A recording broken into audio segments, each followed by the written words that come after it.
walking the grounds, I'll describe the labyrinth as between Fillmore Chapel and Myrtle's Rose Garden. So it's just a beautiful place, beautiful. So I spent the week both learning in a learning mode. We're talking about learning today, be a lifelong learner. Well, I spent the week in that mode, both spiritual, intellectually, emotionally. It was a beingness time of learning. So some of the things I did learn: practices of mysticism and transcendence. Kind of a new meditation technique, a journey into experiential learning. So the whole education program at Unity Village is changing more from a academic model to experiential learning. And I learned about directing the flow of service and what we want to do from Denise Rosier. We play her videos. I love her music, and she's just wonderful. So she spent quite a bit of time. She was the entertainment for the week. She played and sang a lot. So I even did a little seminar workshop on finding the comic in you. One minister from New York is a stand-up comedian. He is so funny. And he gave us some tips about how to do that if you have any interest in getting into stand-up comedy. Another one was practices of unity principles and practices in social activism. You may know that we tend not to be real vocal about that sometimes, but there's places and times where we need to be more vocal in that. There was a fantastic presentation to celebrate Juneteenth. The Juneteenth was earlier that week, and it was just a marvelous experience to be there. There was some native dancers and traditional dancers, and it was just a good experience.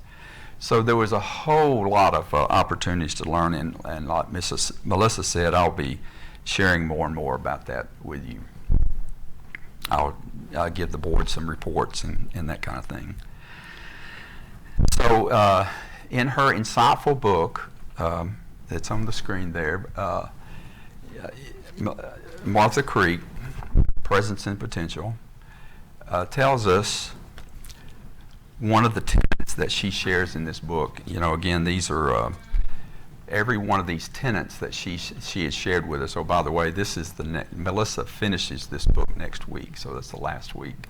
It feels like we've been doing it forever. It's been a couple months, so again, it's surreal. Time is such a weird, strange thing. But she shares this idea about these tenets, these practices that each one of these are. It's a deep inner work. It's a way for us to go deeper into our own being, to practice these tenets that she suggests. If you don't have the book, I'd encourage. We've got a couple copies in the back for sale, and you can still do that. You can do that at any time. I've got it all marked up. Of course, Martha is wonderful. She's a great teacher. You can find her on the website and get lessons from her at any time about a lot of different topics. But she says, it's really that we're filled with curiosity and wonder at the power we have to create a fuller, satisfying life, a life where we are present to the now and at our highest emotional level. So she shares that she is a lifelong learner. Melissa said that. I definitely am. The drive to gain knowledge and to apply that knowledge is unparalleled to any other desire in me. That's what Martha says, and I would resonate with that. So much so that I'm going to tell you about today. I'm going to tell you about how to prevent cooling tower pump decapitation. Yesterday afternoon, as a lifelong engineer, I get these magazines still occasionally, and I was going over notes and I'm meditating and think about the service today. And so I stopped to read this magazine. It's called ASHRAE, American Society of Heating, Refrigerating, Air Conditioning Engineers. Say that fast 3 times. That's the name of the organization. And so they had an article about pump cavitation, understanding net positive suction head. Ross, you probably heard of that. But if you're an engineer, so anyhow, it caught my attention because that's where my learning has been for years and years. And to improve that, I'm really not going to tell you about pump cavitation. But I wrote an article about that too, a long time ago, and taught it in the firm that I was in because it's not intuitive to engineers what it is, net positive suction head, and how to prevent pump cavitation. So you got to know what you're doing. So that's just an example of what we all have done in our earlier life. Richard Rohr talks about 2 phases of life: the first half and the second half. That occurred in the first half of my life, learning to be an engineer, until I see that article come across and I have to read it while I'm preparing for this lesson. So it's the mind is a funny thing. We are all inherently curious beings. We're all just inherently curious, constantly seeking to understand the world around us and our place in it. And there's nothing that's understated compared to all the knowledge that we need to, or that we have the opportunity to learn. So I was going to ask Bill today. He was on the schedule to be a platform assistant, and Melissa and I both forgot that he was out of town today. He and Jean have gone to see their daughter in Virginia. And I know from talking with Bill, he is a lifelong learner as well. And I am too. So I want to ask you a question. I said we have this in common. That was kind of a bold assumption on my part. Are you a lifelong learner? Huh? Yeah. How? Tell me how that's manifested in your life. How have you been a a lifetime learner? I keep wanting to say long distance, lifetime. I'm in my 40s and still in school. That's a good indication. Attending unity classes, of course. Exactly. Well, so Melissa, I'm 72 and I just finished. So, yeah. Technology, you have to stay in classes. Hey, Michael and Kiki, glad you're here. That's a good one, Diane. Staying open-minded. Staying open-minded. The world is changing. There's so many opportunities to close your mind down. By being a lifelong learner, we keep an open mind. Yes? Lifelong learning and spirituality has given me my health back, mind, body, and spirit. Mm-hmm. Yep. Anybody else? How about Googling everything You can learn a lot that way. That's true. You can learn a lot of what you don't want to know, too. So that's a two-edged sword, I guess, sometimes with all the tech stuff. But so I think we come to unity as lifelong learners. Part of the reasons that we come here is that. So what's your experience? Tell me a brief experience of being a lifelong learner. Star just told us that it changed your life with health and wholeness and all that. So what's another example of that? Try new things, yeah. Well, it's keeping open is part of it. Keeping open to change your beliefs. Have your beliefs changed as you've gotten older and are a lifelong learner? Have your beliefs changed somewhat? Your understanding of God, your understanding of your relationship to God, yeah. Deeper sense of self-awareness. Yeah, self-awareness, absolutely. Hang with people who seem to know more than you do about a topic you're interested in. That's very true. It's church. Very true. In the 12-step program, we call it change your playmates and your playgrounds. If you want to learn, you change your playmates and your playgrounds. Upon finding unity, I immediately found the teachings of unity fit my innate desire for learning. something new, something different than what I had always been taught, or not just taught, but what I believed deep down about myself. It answered many questions that I couldn't get answered at any other time. Didn't know about it. Would ask questions and they wouldn't get answered in my previous bringing in church. So it was a way that I could get these questions answered, and shortly after asking the questions and getting an answer or answering them, the answers were questioned. So it's a continuous process, this lifelong learning. I woke up and realized that I had started studying Charles Fillmore, Eric Butterworth, Emily Cady, Elizabeth Sand Turner, the traditional Unity teachers, and many others, many others. I wound up doing a Quest, a year-long training in the Quest. I know some of you have done that. It's a fantastic program that is still available in Unity. It's a commitment because it's a year-long, but it's a good way to. It doesn't have to be. It could be anything you want it to be in a class. I think Bob and Rose facilitated that here, didn't you? Yeah. But I also studied weekly with Wanda Lynch and LUT in Nashville. Wanda turned into be a big mentor of mine. She was from Lynchburg, Virginia. Do you know who his home in Lynchburg, Virginia? Jerry Farwell. No, Jack Daniels is in Lynchburg, Tennessee. Yeah. No, that was Jerry Farwell. So very conservative, very traditional, but that's where my teacher, she grew up Pentecostal, and I grew up Nazarene. So it was almost like it was a perfect fit. So I studied with her for years, even started co-teaching with her. All of that was just in line with being a lifelong learner. And I talk about this a lot. I love finding other authors. It's like an evolution, spiritual evolution that I think we're in right now. We're starting to see this and more. Other authors that embrace and endorse and even enhance the Unity teachings. Father Richard Ward, in my opinion, is one of those. He has combined. He has a perspective.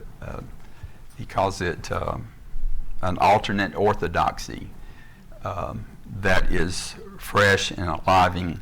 And he's the one that talks about in his book, Falling Upward, talks about our first half of life. We are a culture based on the first half of life. We try to get, greed, and collect all that we have. Nothing wrong with that. That's kind of our culture. But then he encourages us to look as we go into the second half of our life. We look for meaning and purpose and our inner self, in a way, as Melissa said, our inner self. He asked a question that I really like. What are we really doing when we are doing what we are doing? What are we doing when we are doing what we are really doing? It's a challenge to look at what's important within us. When we start to pay attention and slightly integrate and seek to integrate the task within the task. We're living our life, but what's our true purpose? What's our task? And it's hard work. We begin looking at ourselves and the things inside of us. Usually it's what happens. It's nothing that happens to one person and not another.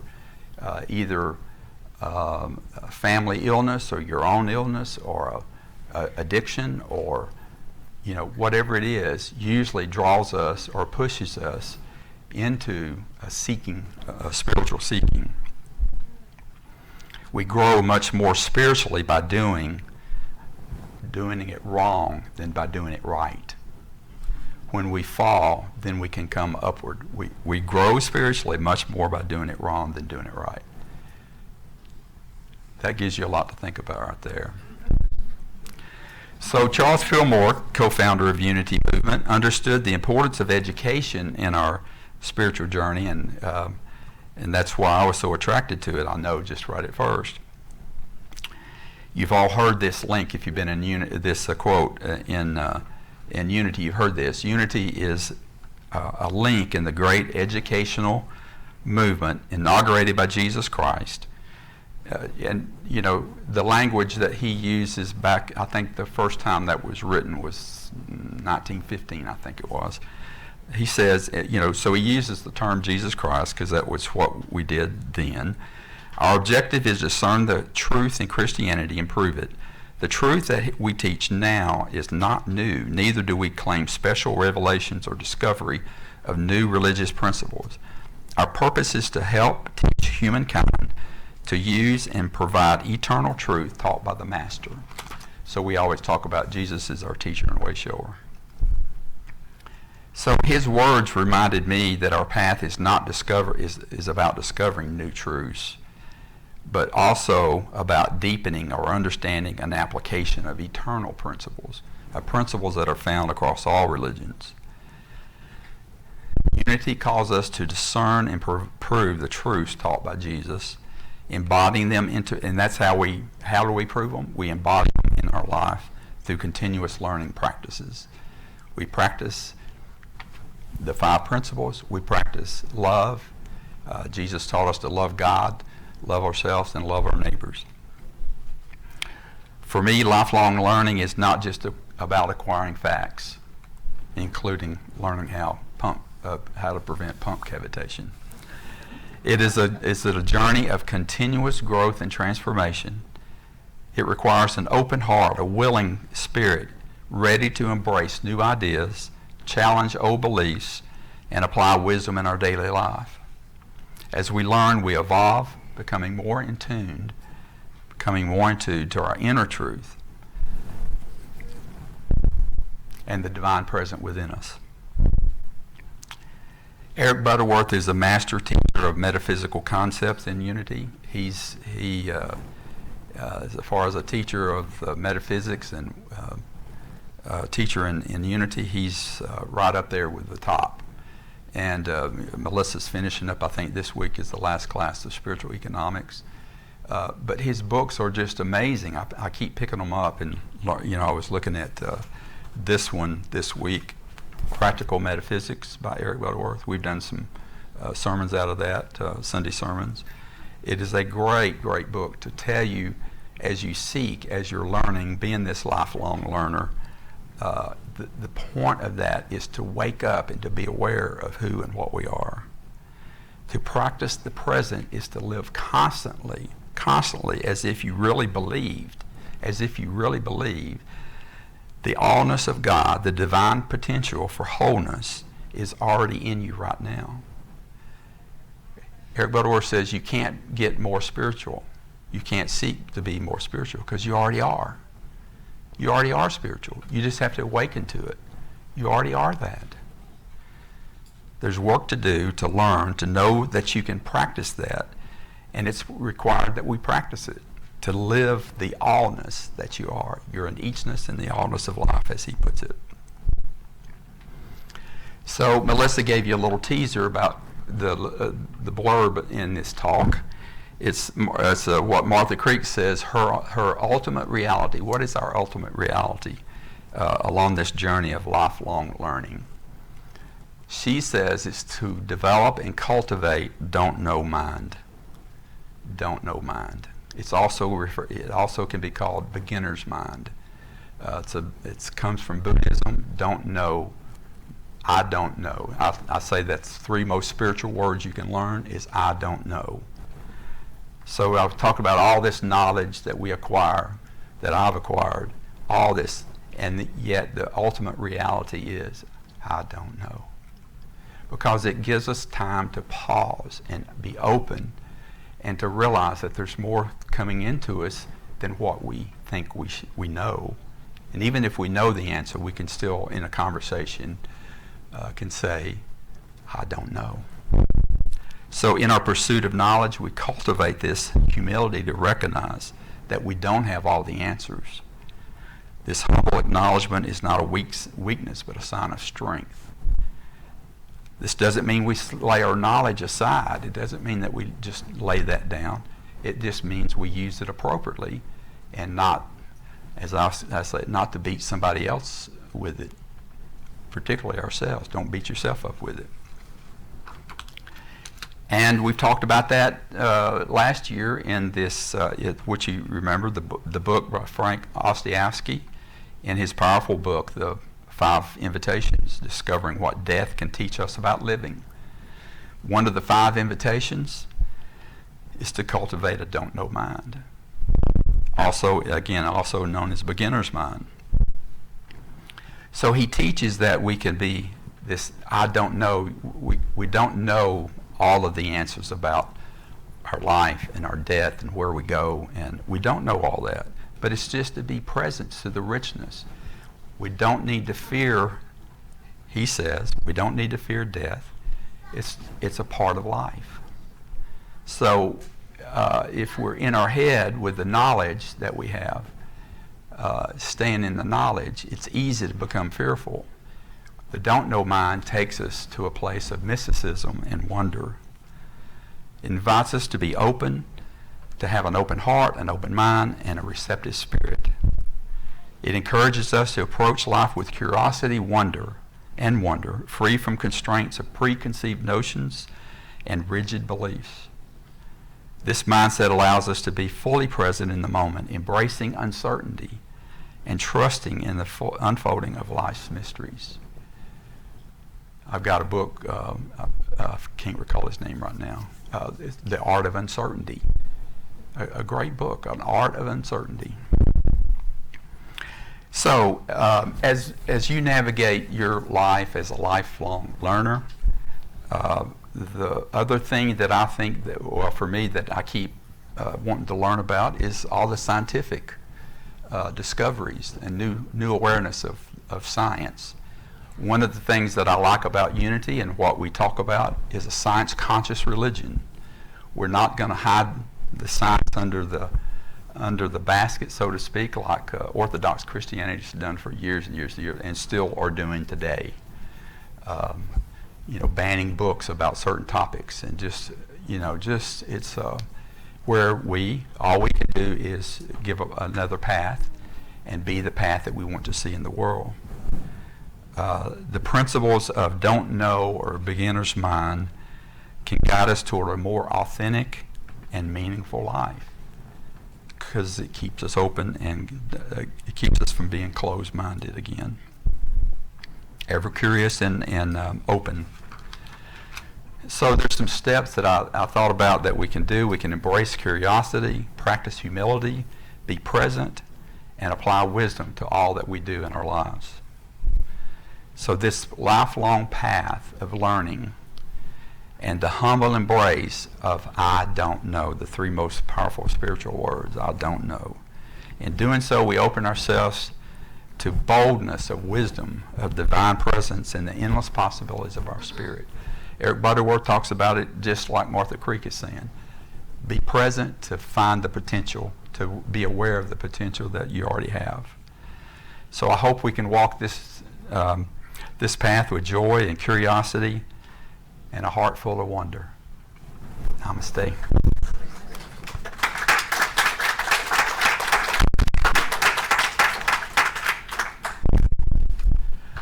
Thank you. So it's now time to give back to what we are blessed to receive, and I invite you to hold your offering in your hand if you have it. There's plenty of different ways you can give, and it's so important to give to this spiritual community where hopefully we're fed spiritually, and if you feel that way, then give from your heart. Give what you pray and meditate, and you give what is yours to give. And giving, Melissa's talking about spiritual economics, and I know what Eric Butterworth says about that, and it's fantastic to get this giving consciousness. Develop a giving consciousness, and we receive back what we give. So there's plenty of ways to give. You can give today as the ushers pass around the baskets. You can send us a check to P.O. Box 105, and you can also go online and donate through PayPal. So now if you have your gift or you don't have your gift, even if you're giving other ways, you can put your hands together And let's say our offering blessing together. Divine love flowing through me blesses and multiplies all that I have, all that I give, and all that I receive. And so it is. Amen. Thank you. Now the Unity Singers will sing us an offertory song.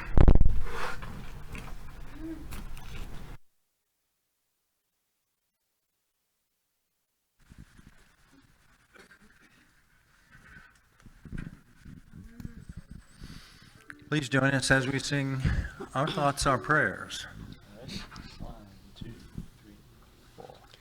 Our thoughts are prayers, and we are always praying. Our thoughts are prayers. Be careful what you're saying. Seek a higher consciousness, a state of peacefulness, and know that God is always there. And every thought becomes a prayer. Think inner light, and you're creating sunshine. Think inner love, and you connect with God mind. Seek a higher consciousness, a state of peacefulness, and know that God is always there. And every thought becomes a prayer. And every thought becomes a prayer.